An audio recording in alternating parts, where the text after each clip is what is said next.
Hello दोस्तों, आप लोगों का A2 अकेडमी में स्वागत करते हैं। आज हम घटना चक्र मॉडल पेपर 1 करने वाले हैं। जो मार्केट में मॉडल पेपर आई है यूपी ट्रिपल एससी के लिए, उसी का हम पहला सेट लगाने वाले हैं। ठीक है। घटना चक्र से बहुत एग्जाम में यूपी ट्रिपल एससी में बहुत पूछता है। आप प्रीवियस ईयर के उठा के क्वेश्चन देखो। घटना चक्र समझिए फेवरेट है यूपी ट्रिपल एससी के लिए। ठीक है। आप इसके 10 मॉडल पेपर कीजिए और बिल्कुल एकदम सिलेबस के अकॉर्डिंग है, कुछ नहीं करना है। ठीक है। देखिए, जो एकदम एग्जाम आए हुए हैं पिछले 2 सालों में, 2 ही पेट हुए हैं अभी तक, तो उनके अकॉर्डिंग, सिलेबस के अकॉर्डिंग, उनके क्वेश्चन के पैटर्न के अकॉर्डिंग सारे सवाल हैं। तो आइए हम बिना देर किए अपने पहले क्वेश्चनों पे चलते हैं। यूपी ट्रिपल एससी पेट के लिए तैयार हो जाइए। 28-29 अक्टूबर अपनी अंतर्राष्ट्रीय सीमा सबसे कम किस देश से साझा करता है? किस देश से? भारत की बात हो रही है। तो आप जानते हैं सबसे लंबी सीमा जो हो भारत की, वो बांग्लादेश से है। बी हम शॉर्ट में लिख रहे हैं बांग्लादेश, जिसको आपको पता होगा 4096.7 किमी बांग्लादेश से। ये भारत की सबसे लंबी सीमा है और सबसे छोटी आपकी अफगानिस्तान के साथ है। तो इस प्रश्न का आंसर आपका सी हो जाएगा। एक सवाल मैं यहाँ आपसे करूंगा, भारत की अंतर्राष्ट्रीय सीमा कितने देशों के साथ लगती है?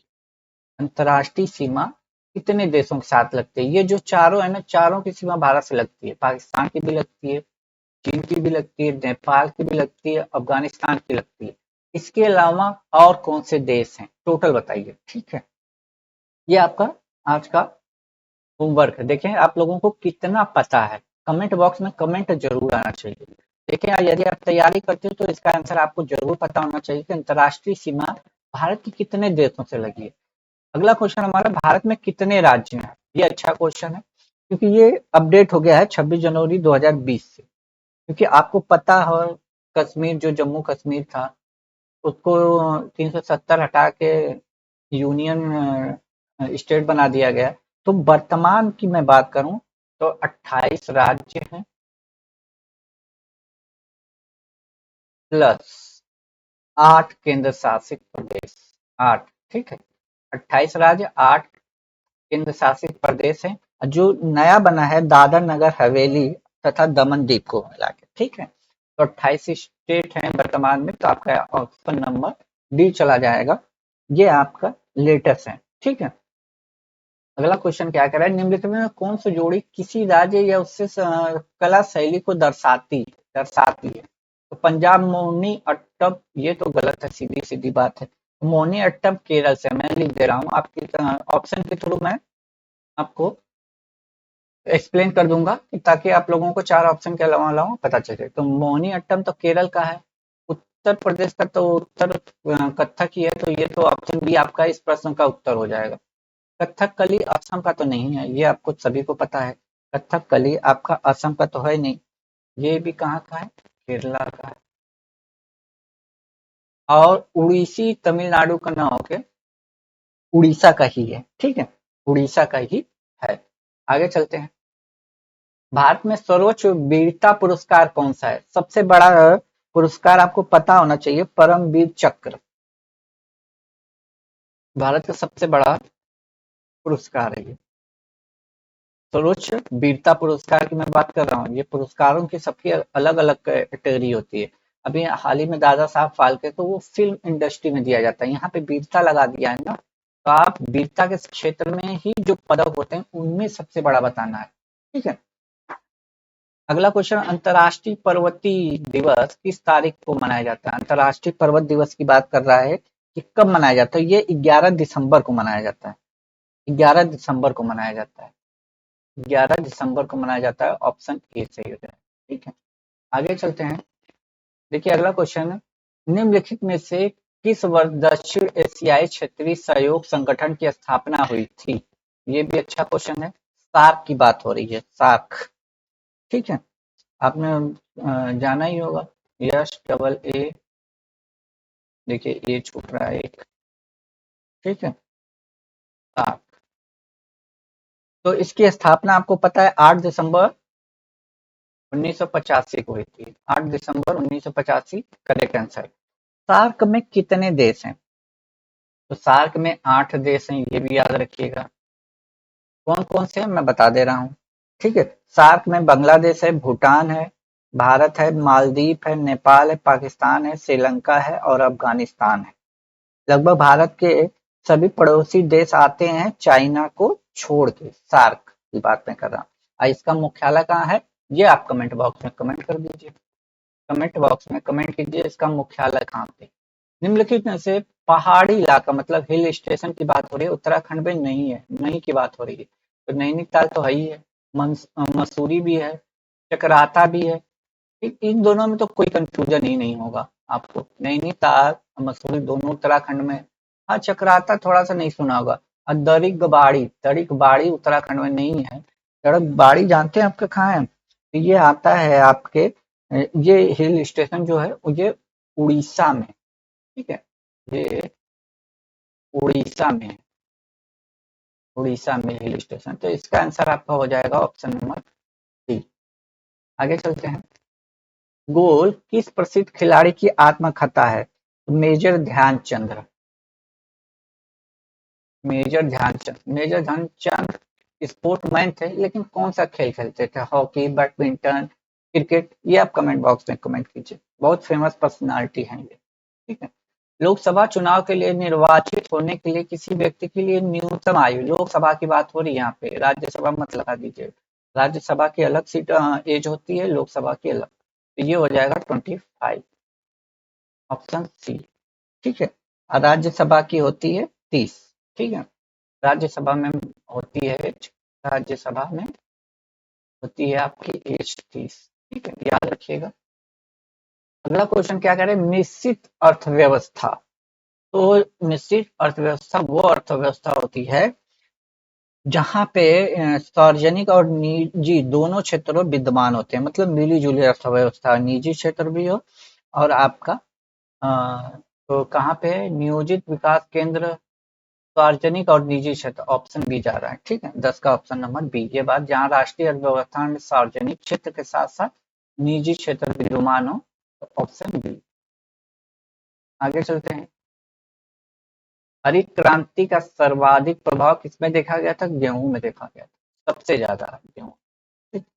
हरित क्रांति का सबसे ज्यादा प्रभाव आपका गेहूं में देखा गया था। उसके बाद यदि आता है तो चावल। ठीक है, मान लीजिए गेहूं न देके कोई और ऑप्शन इसकी जगह रख देता, तब आप चावल के साथ जाएंगे। लेकिन सबसे ज्यादा भारतीय रिजर्व बैंक का राष्ट्रीयकरण कब किया गया था? तो भारतीय रिजर्व बैंक का राष्ट्रीयकरण 1 जनवरी 1949 में किया गया था। 1 जनवरी 1949 में किया गया था।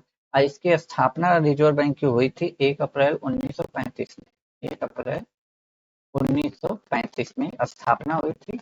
राष्ट्रीयकरण 1949 में किया गया था। ठीक है, आगे चलते हैं। काली क्रांति की बात कर रहा है। काली क्रांति आपको पता होगा, काली क्रांति आपका कच्चा तेल से है। ऑप्शन नंबर सी चला जाएगा, काली क्रांति।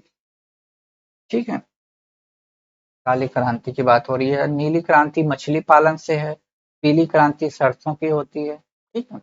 अगला क्वेश्चन है, योजना आयोग के स्थान पर नीति आयोग का गठन कब हुआ था? तो 2015 में किया था, लेकिन सब 15 है तो 1 जनवरी को किया गया। ठीक है, 1 जनवरी 2015।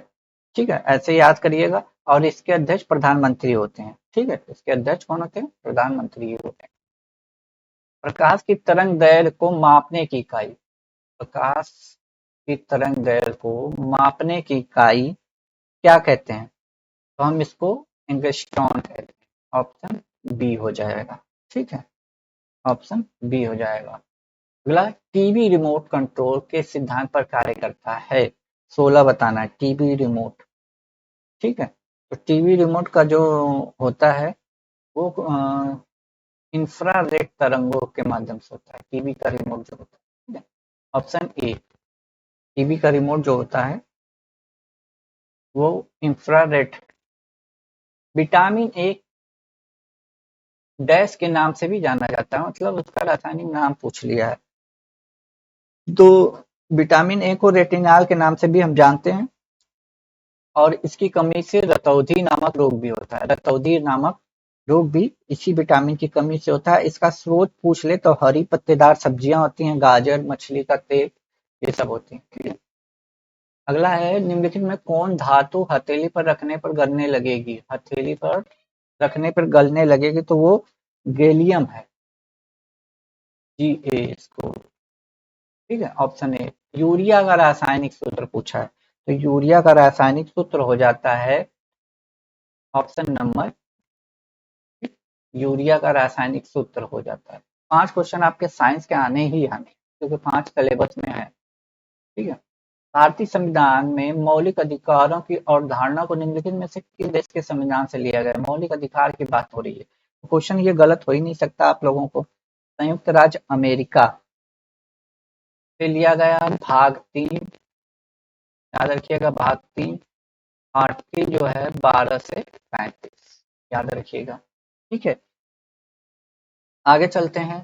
कौन से संविधान में राजनीति विषयक निर्देशक तत्व अपनाए गए हैं? ठीक है, तो 21 का आपको बताना है, तो ये आयरलैंड के संविधान से लिए गए हैं, आयरिश, ऑप्शन सी की बात हो रही है। आंसर, राज्य के नीति निर्देशक तत्व की बात हो रही है, जो आपको पता होना चाहिए। ठीक है, आयरिश संविधान से लिया गया है। संविधान दिवस की बात कर रहा है कि संविधान दिवस कब मनाया जाता है, तो 26 नवंबर 1949 को बनकर तैयार हो गया था। ठीक है, तो हुआ था, लेकिन उस दिन तो लागू नहीं हुआ था ना।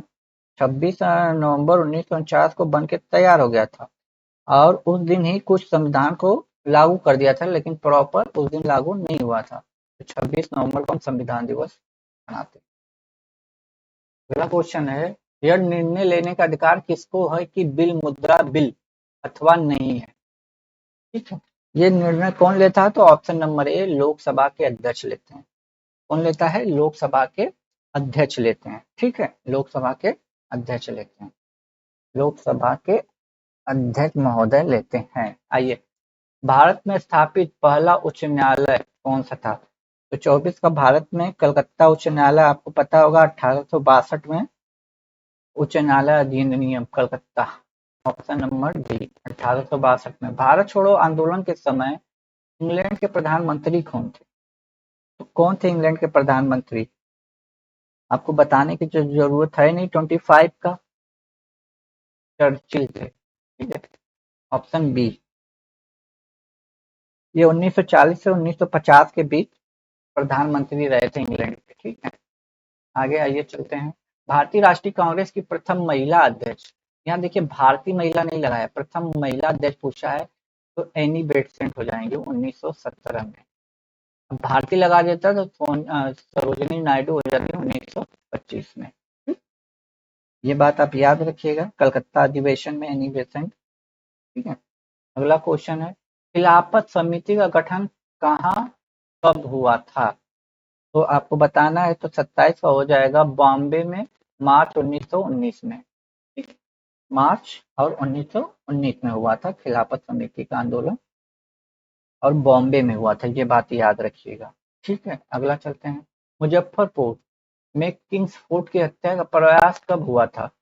ठीक है, तो 1908 में हुआ था। कब हुआ था? 1908 में हुआ था। किंग्स फोर्ट पर बम फेंका गया था, लेकिन वो बच गए थे।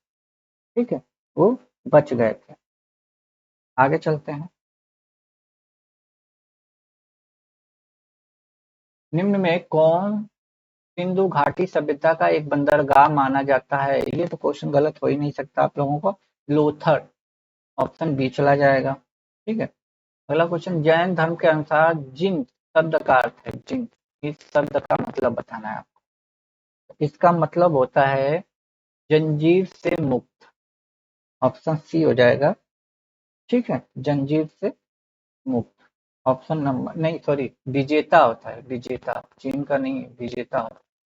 ऑप्शन बी चला जाएगा, जंजीर से मुक्त नहीं होता। ठीक है, इसका जैन शब्द जीन शब्द से बना, मतलब 24वें तीर्थंकर कौन थे जैन धर्म के, आप बता सकते हैं? जैन धर्म के 24वें तीर्थंकर बता दीजिए तुरंत।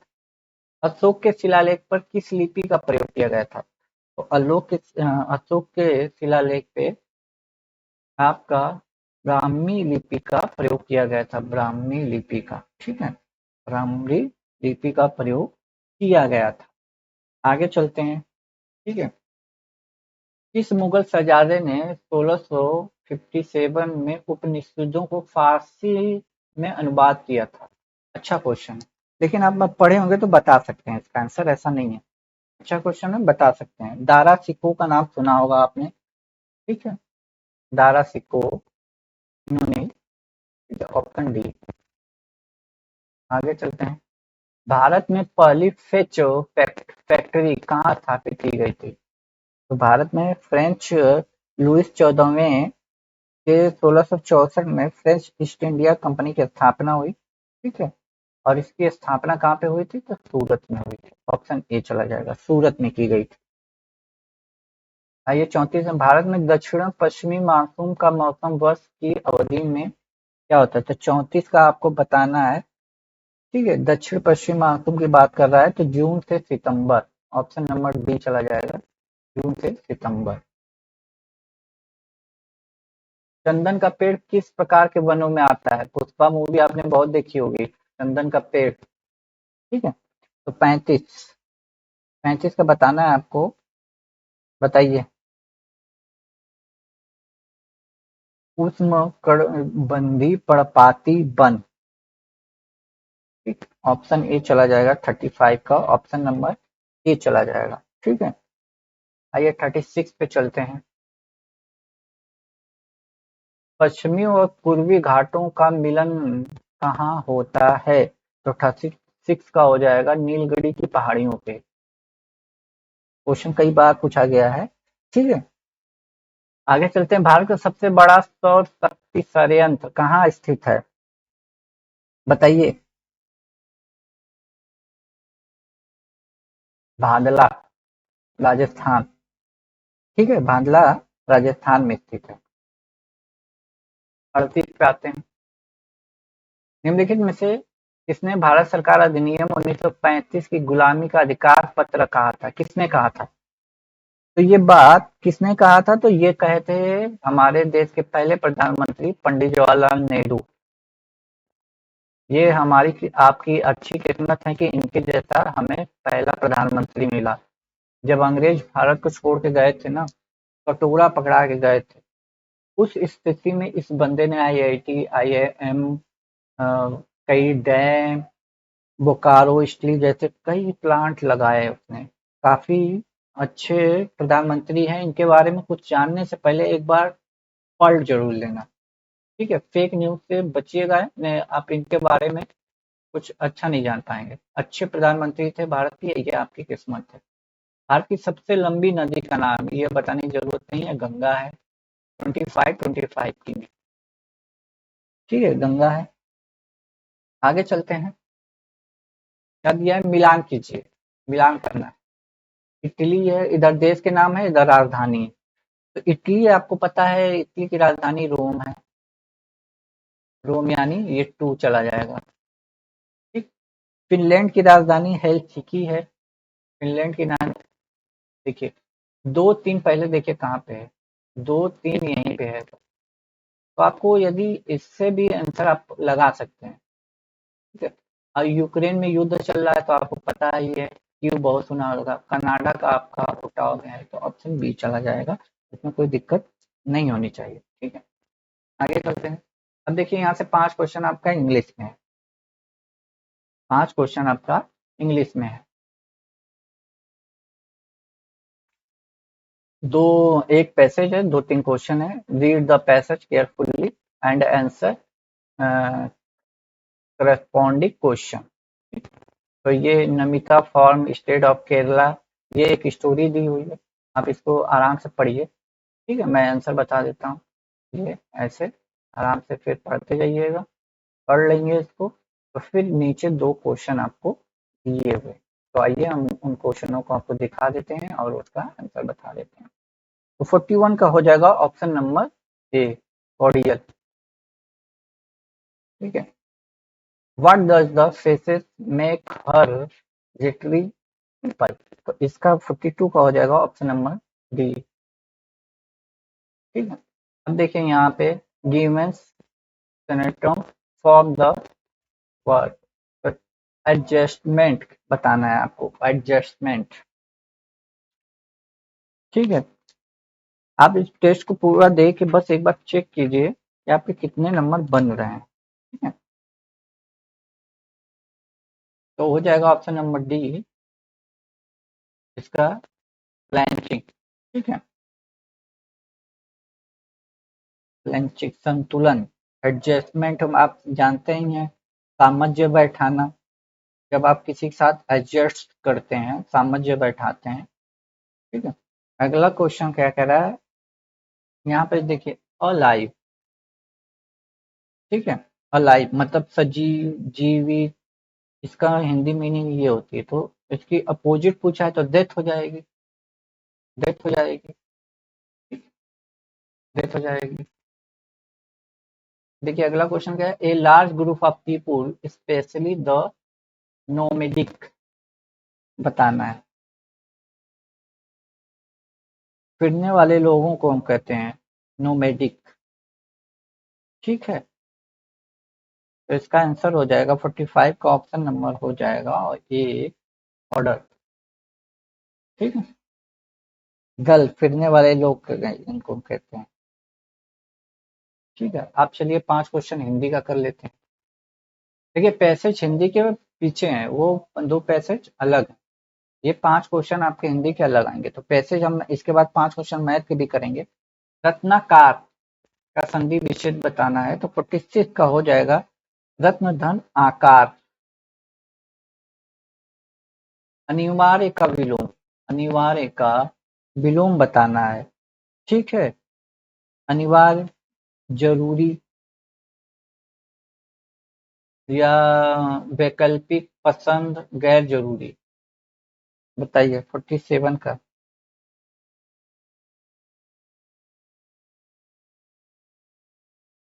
देखिए जरूरी का गैर जरूरी विलोम होता है ना। हमसे पूछा है अनिवार्य का, अनिवार्य का क्या हो जाएगा, वैकल्पिक। ठीक, कौन सा अनिक का पर्यायवाची है, अनिक, अनिक। ठीक है, सीना, बताइए, सीना हो जाएगा, अनिक का सीना हो जाएगा, ऑप्शन बी चला जाएगा। अगला क्वेश्चन देखिए क्या कर रहा है, अली अली, ये सब तो कई बार पूछा है। ठीक है,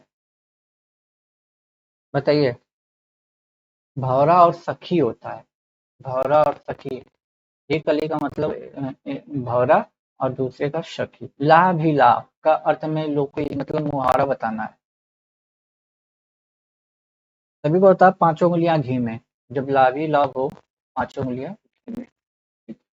आइए अब चलते हैं अपने मैथ के क्वेश्चनों पे, 5 क्वेश्चन मैथ के सॉल्व करते हैं हम लोग। ठीक है, चलिए आइए सॉल्व करते हैं। तो सबसे पहले देखिए बॉडमास में रूल कहता है पहले हम भाग करेंगे, फिर गुणा, फिर प्लस, फिर माइनस का साइन करेंगे। ठीक है, तो इसको मैं यहाँ पे थोड़ा सा आप लोगों को इजीली बना देता हूँ कि आप लोगों को प्रॉपर समझ में आ जाए। प्लस 625 भागे 5 है, तो हम भाग को नीचे ला दें कि आप लोगों को दिक्कत ना हो। इस तरह हो गया। अब देखिए कोई डाउट नहीं है, 5 से ये ऐसे ऐसे काट दिया, कोई दिक्कत नहीं। ये दोनों 5 इसमें जुड़ जाएगा, ये -5 प्लस 630। अब जब इस 5 को इसमें से घटाएंगे तो 600 कितना आ जाएगा, 25। ठीक है, देखिए ये फार्मूले वाला सिंप्लीफिकेशन है। आपने एक फार्मूला देखा होगा, उसी का हम यहाँ पे यूज करेंगे, ए क्यू प्लस बी क्यू। आप फार्मूला होता है, जब आप इसको खोलोगे तो एक क्वेश्चन में ए प्लस बी आता है, दूसरे में आता है A square plus B square minus A B. तो देखिए ये दोनों मिलके ए स्क्वायर बन जाएंगे, मतलब जो ये वाला है 6.35, इसको हम ए मान लेते हैं और इसको हम बी मान लेते हैं। ठीक है, याद रखिएगा। तो यहाँ पे ये आपका ए हो जाएगा और ये ए बन जाएगा, तो ए स्क्वायर हो जाएगा। तो नीचे आपका हो जाएगा ए स्क्वायर प्लस बी स्क्वायर। ठीक है, यहाँ तक आपका ये बी स्क्वायर, माइनस का साइन है, माइनस ए बी हो जाएगा। अब देखिए, लेकिन एक बात और रखिएगा, यहाँ 2 अंक के बाद पॉइंट लगा है, यहाँ पे 1 अंक के बाद पॉइंट लगा है, तो इस पॉइंट को हटाने के लिए हमें नीचे यहाँ पे 1 अंक इधर खिसकाने के लिए हम 10 से करेंगे, तो वो 10 हम अपने दिमाग में रखे रहेंगे, ठीक है ना, ऐसे कंफ्यूज हो जाओगे। याद रखिएगा यहाँ 2 अंक के बाद है, यहाँ 1 अंक के बाद है, ये बात याद रखिएगा। बाकी यहाँ पे ये तीनों मिलके इसका क्यू बना देंगे और ये बी का क्यू बन जाएगा, तो ए क्यू प्लस बी क्यू। अब ये फॉर्मूले से अकॉर्डिंग हम इसको सॉल्व कर लेंगे। जब हम इसको खोलेंगे इससे, तो ऊपर तो ये आ जाएगा और नीचे यही चीज है, A square B square minus A B, तो ये वाला ये कट जाएगा, तो आपका ए प्लस बी बचा। ठीक, ए प्लस ए को हमने क्या माना था 6.35 और प्लस हमारा हो जाएगा 3.65। जब आप इसको ऐड करोगे तो कितना आ जाएगा 10 आ जाएगा। ठीक, लेकिन ये देखिए हमारा यहाँ पे जो था 1 अंक हमारा इधर खिसका हुआ था, ठीक है, क्योंकि दशमलव 1 अंक के बाद था, दशमलव 1 अंक के बाद था, तो हम वहां से निकाल लेते हैं। ठीक है, जब निकालेंगे तो नीचे 10 रहेगा और नीचे का 10 का मतलब 10 का स्क्वायर करेंगे तो 100 हो जाएगा, एक जीरो से एक जीरो काटेंगे तो 1/10 आएगा, 1/10 को जब तोड़ोगे तो ऑप्शन नंबर ए आ जाएगा। ये क्वेश्चन पिछली बार आया था, अच्छा ट्रिकी क्वेश्चन था, बहुत लोग फंस गए थे इसमें। ये देखिए कितने 1/6 मिलकर 41 सही 2/3 के बराबर होंगे, तो कुछ नहीं करना, 1/6 इसको एस मान लीजिए कि आप लोगों को कोई दिक्कत नहीं। ठीक है, आप बोला है तो इसको हम डायरेक्ट ऐसे बना लेते हैं। जब इसका इसमें करेंगे तो ये बन के आपको निकल के आएगा 4×3=12 यानी 125/3। इस भिन्न को मैंने नॉर्मली बना लिया। अब x बराबर 125 से ऊपर चला जाएगा, फिर नीचे इसको काट दीजिए, कितना आ जाएगा 250। 250 कहाँ है ऑप्शन में सी। ये क्वेश्चन भी प्रीवियस ईयर में भी आया था। देखिए क्या कह रहा है, एक्स और वाई का औसत 10x है, वाई का मान बताना है। ठीक, वाई का मान बताना है आपको, तो प्रश्न अनुसार है तो एक्स प्लस वाई का औसत क्या होता है, दोनों को जोड़ देना है, इनका औसत कितना है 10x। ठीक, जब ये 2 इधर चला जाएगा तो x प्लस वाई बराबर 20x।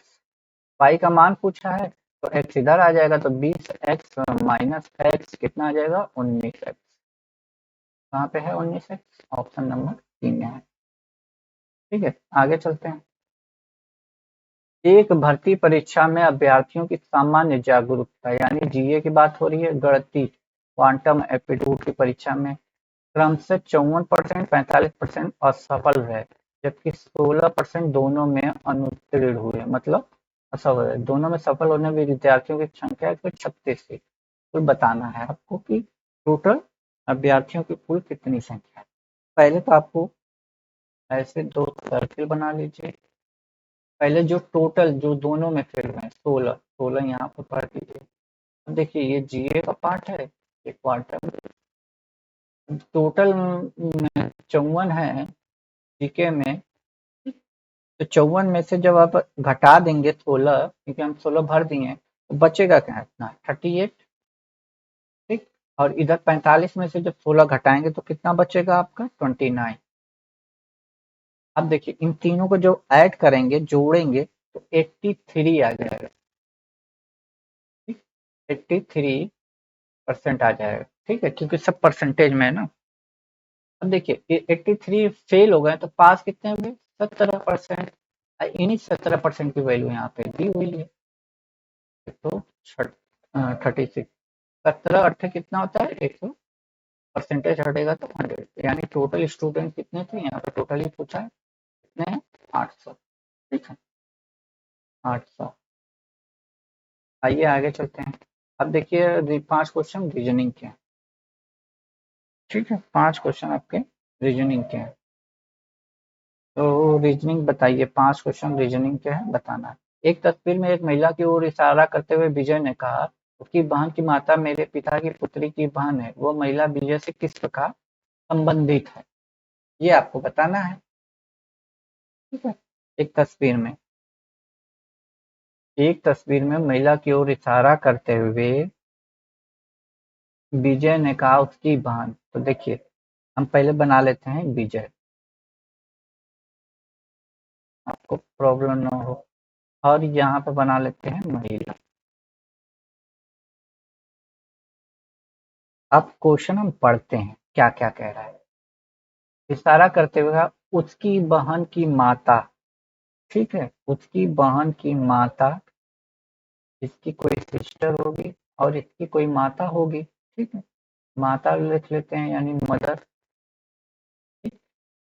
मदर, मेरे पिता की पुत्री, यानी विजय के कोई पिता है, विजय के कोई फादर हैं, फादर की पुत्री, यानी इसकी एक पुत्री है, इधर मैं लिख देता हूँ डॉटर। ये विजय का फादर है और ये डॉटर है, ठीक। पुत्री की बहन है, मतलब इसकी पुत्री की एक बहन है, ठीक? बहन है। वो महिला विजय से किस प्रकार संबंधित है? सीधी से मतलब विजय की भांजी लगेगी। ये जब इसकी बहन है तो ऑटोमेटिक तो ये विजय की भी तो बहन हुई, इसकी, इस महिला की मम्मी लगी ना, ये तो बहन हुई। इनकी ये दो बेटियां हैं, बेटी तो भांजी लगेगी। 1 जनवरी 2023 को सप्ताह का कौन सा दिन होगा? कैलेंडर मैंने बहुत अच्छे से पढ़ाया है, अब कोड याद है तो आप आसानी से कर सकते हो। देखिए, पहले जनवरी का कोड रखिए, एक रख लिया ये वाला, फिर जनवरी का कोड रख दीजिए एक, फिर सेंचुरी ईयर 23, सेंचुरी वर्ड और 5 जो एक्स्ट्रा होता है, ठीक है। बाकी 7 से डिवाइड कर दीजिए, जो 36/7 आया एक। यदि आप कैलेंडर नहीं पढ़े हो ना, तो अब A2 एकेडमिक कैलेंडर डाल के सर्च करिए बहुत अच्छे से, क्योंकि अब मैं थ्योरी पार्ट नहीं पढ़ाऊंगा, बस इस क्वेश्चन को सॉल्व करूंगा। बहुत लोगों को ये क्वेश्चन समझ ही नहीं आया होगा कि मैंने कितना आसानी से कर दिया। ये सब कोड आपको कहाँ से मिलेंगे? ये कोड याद करने पड़ेंगे, लेकिन ये आपको पढ़ना पड़ेगा कैलेंडर में। आप एक बार कैलेंडर को देख लीजिए, इजिली बन जाएगा, ठीक है। देखिए इसमें क्या कर रहा है, 40, इसमें 2 का मल्टीप्लाई करके फर्स्ट वन किया है, ठीक है। उसी तरह यहाँ 2 का मल्टीप्लाई करके +2 किया है, ठीक है। इसी तरह यहाँ पे 2 का मल्टीप्लाई मल्टीप्लाई 2 ही का हो रहा है, बस 3 हो जा रहा है, ठीक है। इस तरह करते चले जा रहे हैं, तो लास्ट में आपका यहाँ पे आया, फिर यहाँ पे आया, फिर आपसे पूछा क्या अलग क्या है, तो अलग आपका क्या हो जाएगा, जब इसमें हम 2 का मल्टीप्लाई करेंगे, इसमें 2 का मल्टीप्लाई करेंगे तो 9 दूनी के 18, 18 आएगा यानी 8, और यहाँ पे क्या है 4। ये बात समझ में आई? और जबकि हम देखिए यहाँ पे 3 है। एक बात और, हाँ, यहाँ तो 2 को मल्टीप्लाई करेंगे तो इसमें हम 4 जोड़ेंगे ना। देखिए पूरा मल्टीप्लाई करने की जरूरत नहीं है, हम यूनिट डिजिट से खेल रहे हैं।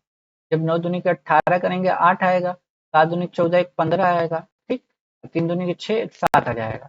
लेकिन जब आप 4 जोड़ेंगे, क्योंकि इसमें एक का मल्टीप्लाई हुआ, यहाँ 2 जोड़े, यहाँ 3 जोड़े हैं, तो यहाँ पे हम 4 का जोड़ेंगे ना, मल्टीप्लाई तो 2 का हो रहा है। तो हम यूनिट प्लेट से ही काम चला रहे थे, 8 4 12, जबकि यहाँ 4 आया, जबकि आना कितना चाहिए, 2 आना चाहिए। तो इसलिए ये वाला ऑप्शन असंगत है, ठीक है। चलिए आगे चलते हैं। ये देखिए ये क्या है, रीजनिंग का क्या कह रहा है, कह रहा है सभी कार ट्रक हैं, कुछ बाइक कार हैं, कुछ बाइक हम कार ले लेते हैं, ठीक।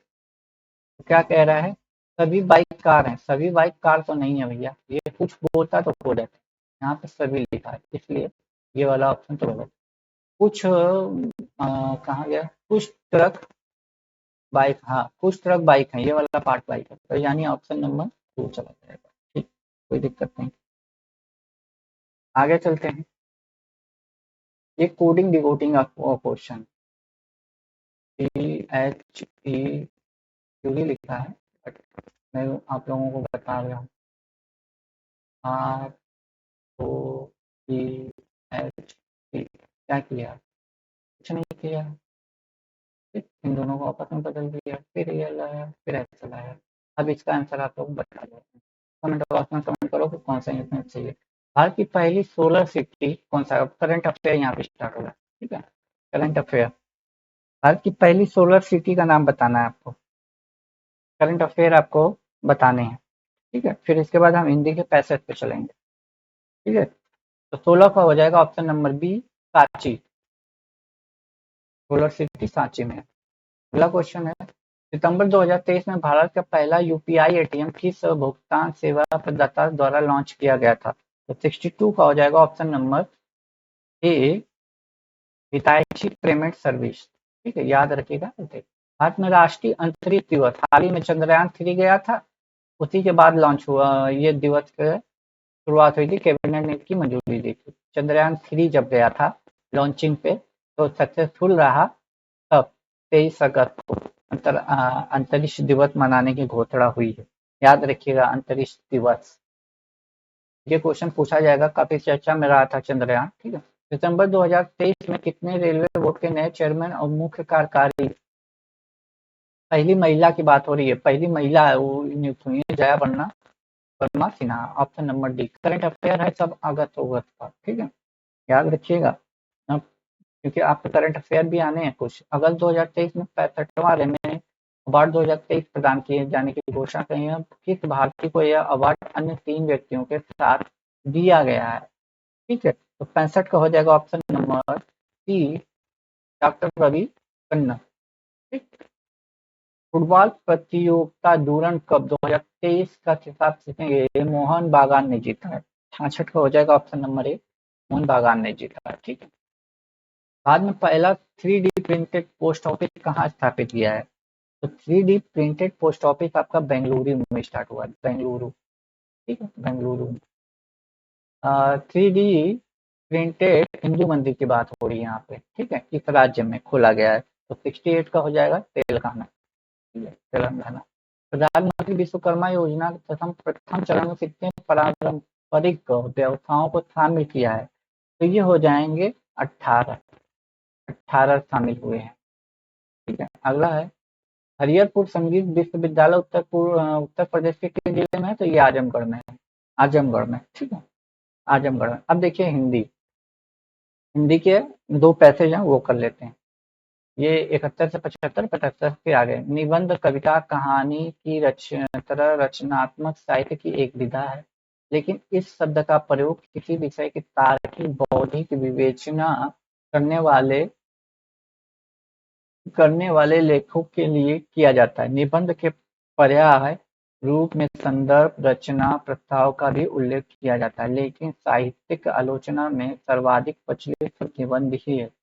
इसे अंग्रेजी के कंपोजिशन और ऐसे के अर्थ में ग्रहण किया जाता है। आचार्य हजारी प्रसाद द्विवेदी के अनुसार संस्कृत में भी निबंध का साहित्य है। तो ये आप इसी तरह पढ़िएगा। ठीक है, देखिए ये है। ठीक है, आइए हम आंसर बता देते हैं जब आप पढ़ेंगे। तो क्या बोल रहा है, प्रस्तुत गद्यांश का शीर्षक क्या है? तो शीर्षक है निबंध क्या है। ठीक है, पहले ही लाइन में। हिंदी में निबंध का प्रारंभ कब से हुआ था? तो हिंदी में निबंध का प्रारंभ भारत के हिंदू युग से हुआ था। 17वां क्वेश्चन क्या कह रहा है, निबंध के संदर्भ में असत्य कथन की बात होनी चाहिए। 73 का हो जाएगा ऑप्शन नंबर डी, ये वर्तमान काल में निबंध में व्यक्तित्व या व्यक्तित्व का गुण नहीं, यही असत्य है, क्योंकि यहाँ पे असत्य की बात हुआ था। आधुनिक मनुष्य का केंद्रीय भाव क्या है? आधुनिक मनुष्य का केंद्रीय भाव है स्वाधीनता। ऑप्शन, भारत तेंदु तथा उनके युग के संबंध में सत्य कथन बताना है। 75 का हो जाएगा ऑप्शन नंबर बी, हिंदी साहित्य में भारत तेंदु उनके सहयोगियों के निबंध लिखने की परंपरा आरंभ किया था। ठीक है, अब देखिए हम दूसरे पैसेज पे आ गए हैं जो 76 से 80 है। ठीक है, 76 से 80 आप इसको पढ़िए। ठीक है, पैसेज को पढ़िए। डीआई को मैंने अलग कर दिया है दोस्तों। ठीक है, मैंने 80 क्वेश्चन अलग बताना है और डीआई के लिए मैं अलग वीडियो बनाऊंगा, ताकि आप लोगों को ज़्यादा लंबी वीडियो ना हो और ज़्यादा कोई दिक्कत परेशानी ना हो। ठीक है, तो इसी तरह ये पढ़ते रहिए। ऐसे मैं आंसर बता दे रहा हूँ। ठीक है, आंसर बता देता हूँ, आइए आंसर पे चलते हैं। बड़े बांधों का निर्माण करना अधिक जटिल क्यों है? ठीक है, तो क्यों है? अत्यधिक शक्ति, समय, धन खर्च होने के कारण। Option number D. जल की मांग क्यों बढ़ती जा रही है? जल की मांग क्यों बढ़ती जा रही है? तो ऑप्शन ए, औद्योगिकरण में वृद्धि, वर्षों से बढ़ती जनसंख्या, कृषि में विस्तार होने से, ठीक है। 77 78 का जल संचय हुआ है जिसमें डैश सही कथन से वाक्य पूरा करें। 70 होगा फर्स्ट। वर्षा जल को मुख्यतः भवनों की छतों पर इकट्ठा करके भूमि में संरक्षित करके आगे काम में लिया जाता है, ठीक है। 79 की बात करें, जल संरक्षण का सही समास तो विग्रह बताना है, समास विग्रह, और समास का नाम क्या है, जल संरक्षण का बात हो रही है। 79 का हो जाएगा ऑप्शन नंबर ए, जल संरक्षण तत्पुरुष समास। जल का संरक्षण, जल संरक्षण का समाज विग्रह हो जाएगा जल का संरक्षण तत्पुरुष समाज में। बांध का निर्माण डैश किया जाता है, तो 80 का हो जाएगा ऑप्शन नंबर सी, कंक्रीट, चट्टान, लकड़ी, मिट्टी से, ऑप्शन नंबर सी। तो ये मॉडल पेपर नंबर फर्स्ट था जिसमें 80 क्वेश्चन हम कर लिए हैं। बाकी 4 DI के 20 क्वेश्चन हम नेक्स्ट वीडियो में आपको दे देंगे, ठीक है। ज्यादा से ज्यादा मेहनत कीजिए, 70 प्लस नंबर लाएंगे तभी सब वैकेंसी मिलेगी। अभी देखिए वीडियो की कट ऑफ आई है, 70 गई है, ठीक है। तो आप 75 का टारगेट लेके चलेंगे तो ज्यादा बेटर रहेगा और आप ला सकते हो, ठीक है। ऐसा नहीं है कि आप नहीं ला सकते हो, बस आप तैयारी तो शुरू करो, आपकी सारी समस्याओं का निवारण हो जाएगा। आज कुछ वीडियो में पसंद आया हो तो एक लाइक शेयर जरूर कीजिएगा। तब तक के लिए खुश रहिए, मुस्कुराते रहिए। जय हिंद दोस्तों।